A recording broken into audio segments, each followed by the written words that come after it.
welcome back to Crypto Simplified. This is the market update for the 16th of March 2018. And before I get into that, I want to thank all of you for the fantastic support. We hit 400 subs last night.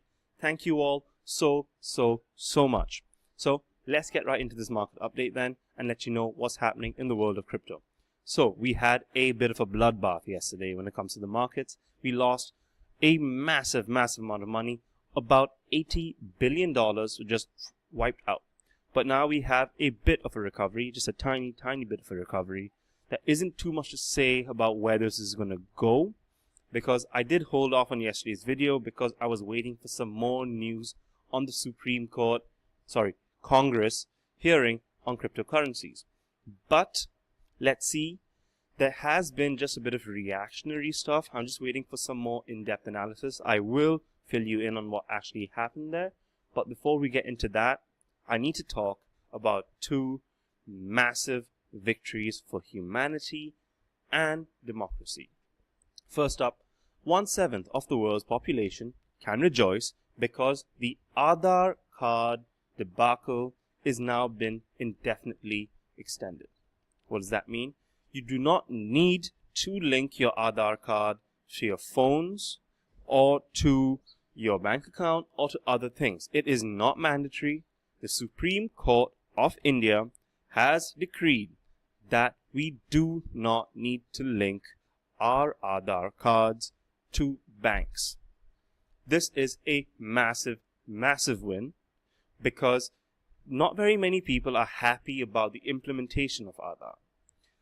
I do agree with the government in what they're saying about the need to have a unified identity system, as well as having the potential for social security being implemented in India. This is, without a doubt, a much needed thing. However, my criticisms, as well as a lot of other people's criticisms, center around the claim that Aadhar simply is not secure enough. If we're going to put the information, the personal information of over 1 billion people onto a database, this database better be secure. And it really isn't secure. As a French security expert has pointed out, it is completely riddled with holes. I am completely fine with having a system that stops me from running around and getting notarized copies from certain government offices if I want to do something, such as purchasing land, selling land, signing up for cryptocurrency exchanges, and a whole bunch of different things that one might need to do in their daily and also exceptional lives. So this is a massive win for democracy and a massive win for privacy in India. We do not have privacy laws, but the fact that the Supreme Court has decreed in favor of us, the people, is a much needed win. So I am celebrating this. I am very happy about this and optimistic that we might actually find a better system, hopefully, in the future. Blockchains. So next up we have another win for democracy in Sierra Leone, the world's first blockchain-powered election. And this was done by a company based in Switzerland called Agora. So I shall attach all my links in the description as always. Do read their white paper. And you will be surprised to find out that they do not actually have a native token for this. So I do want to read up a lot more about how the system actually works. But for now, you just need to know that this has happened, and it's happened fairly well. It wasn't the entire country's elections, but it was a certain section of the elections. So the West District was put on a blockchain for the elections. And if you want to know exactly how this worked, there is a slide explainer in the Telegram group. So it wasn't that there were a whole bunch of people voting using electronic means. It was still done with a paper ballot. So this is still very low tech, but they tried to do the things to ensure that there wasn't any tampering of the votes by having third parties watching in on the vote counting, just to ensure that things were completely kosher. The results were then put onto a blockchain so that the moment these paper things were done, the voting results became immutable. So people actually stored this on a blockchain and counted everything through that. So the final counting was done with the blockchain results. So yes, this is not a perfect system, but Sierra Leone is not a country where everyone has access to smartphones. So a midway had to be found, and they did that. We'll get the bigger picture of how this worked as time goes on. But what we do know for sure is that this is a system that has been implemented. So now we can actually tear it apart and see what worked, what didn't work, and where we can improve. Horizon State, a company that I am invested in and I am very bullish on, also has a decentralized voting platform. So with more competition in this space, we will just get more access. With more access, the prices will go down and there will be more people critiquing the code for vulnerabilities. This is exactly what we need. We need more eyes on this space to analyze its flaws and improve on them. And then just a little look at what happened yesterday in the bloodbath. Cryptocurrencies did plunge on a wave of bad news, and according to this article, it's because of a trifecta of bad news. So we had Google announcing that they're going to stop advertising ICOs on their search platform.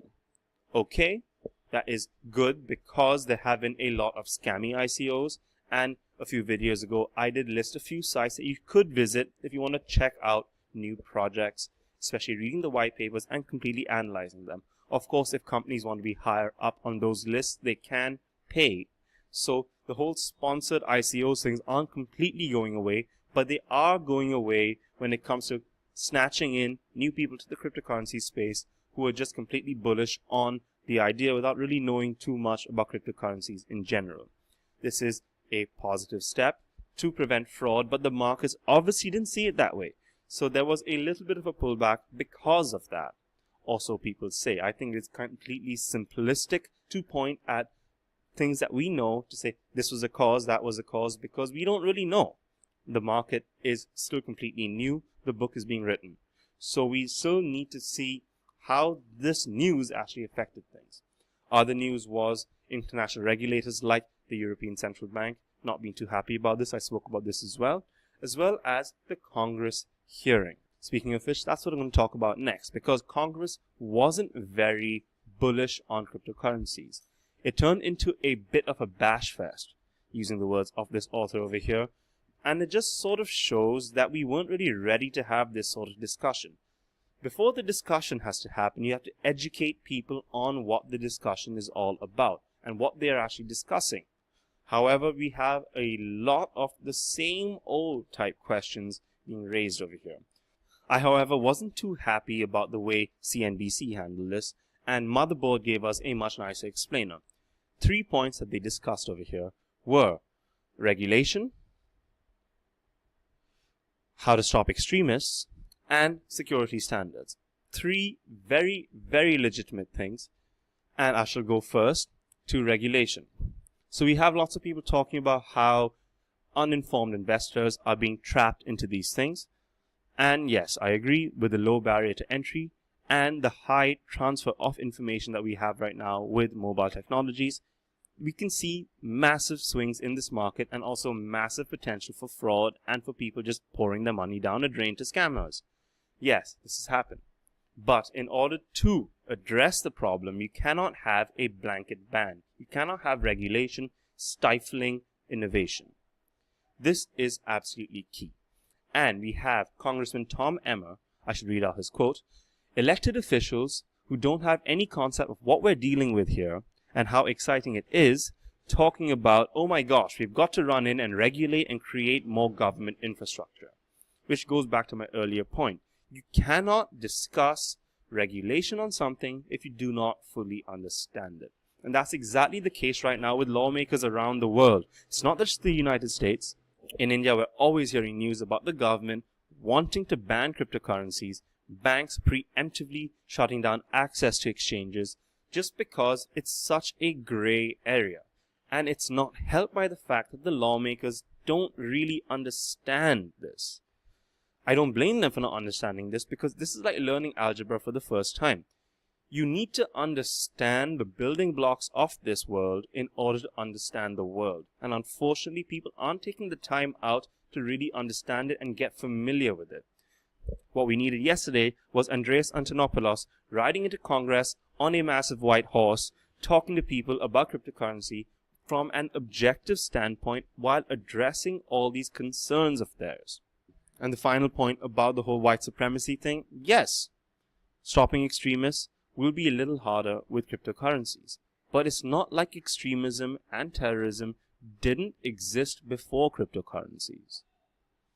Money laundering didn't exist before cryptocurrencies. So I just think it's a bit of a lazy point being put forward.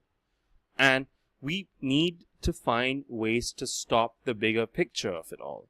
The whole reason behind terrorism and fundamentalism, extremism, all that sort of stuff is a lack of education. We need to hear people out properly, educate, and actually have a more open discussion as a society. We cannot stop the symptoms. We need to actually target the disease, which is, unfortunately, ignorance and anger. People feel victimized. We have to address those issues first. You cannot go for cryptocurrencies and blame them for these sort of things. Amidst all that anti-cryptocurrency talk that was happening at the hearing, we do have one person, Representative Sherman from California, who was bad-mouthing cryptocurrencies a lot. However, it sort of turns out that if you follow the money, you get a lot of answers. There is a site called OpenSecrets.org that talks about the funding that elected officials get from certain parties. And I've highlighted Allied Wallet, one of the largest contributors to Representative Brad Sherman's cause, have given him $12,500. Who are Allied Wallet? They are a company that is about payments, and Bitcoin will most definitely eat into their profit margins. And making this layer of irony even thicker, this company was also busted for money laundering. So it just turns out that the vampires are the ones warning you about the sun, and your future financial independence costs about $12,500. If I lived in California, I'd be calling up my representatives to ask them what the hell is going on here. And finally, for the last story for today, I think you should fasten your tinfoil hat. Make sure it's really, really on tight, because this one is slightly speculative, slight conspiracy talk here and there, but it is sort of rooted in what could happen. So, let's get into it. The US government has finally announced sanctions on Russia for election meddling. We still do not know the extent of these sanctions. We do know that there are some diplomats from the UK who have been asked to leave. But what we do know is that when there's geopolitical movement like this and when money is being constricted, we could have some possible movement in the cryptocurrency market. Why do I say this? Because it has happened in the past when there have been sanctions on our favorite rogue state, North Korea. They were dodging their sanctions with a massive Bitcoin stash. They did hold a lot of Bitcoin, and this bull run in 2017 really helped them with funds. They actually acquired a lot of this through hacking, buying, and a whole bunch of diversified means of getting a hold of the Bitcoin. So they were cashing this in, using this money to pay for things that helped with their nuclear program, as well as just operating the country. However, you've got to remember that the Bitcoin market cap is sort of nothing compared to what a country needs to operate. You will have to have a metric shit ton of Bitcoin if you want to run a country. While it could help alleviate things when it comes to liquidity and trade, it will not be an answer. Will we see a massive bull run on the back of these sanctions? Well, maybe. We do not know. It's a hypothesis I'm putting out there right now. So if there is a massive bull run right now, I'm not saying that it is Russia, but I am saying that we cannot discount the fact entirely.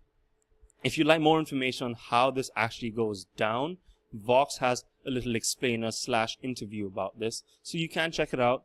It's a little eye-opening.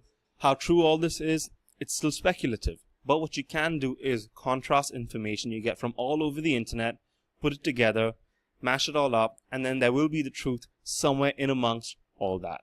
So, people, keep that critical thinking hat on and make sure that tinfoil hat's fastened, especially if you're going to be doing a lot more of this research. And on that note, that's it from me. This is Marv from Crypto Simplified signing off. If you like the video, do let me know. Leave a like. Do comment if you want me to clear up anything, and I'm all in favor of open-ended discussion. Do subscribe, tell your friends, and click on that bell button. if you want to get updates from me regularly. So, this is Mark from Crypto Simplified signing off. You guys take care. We will catch up very, very soon. Later.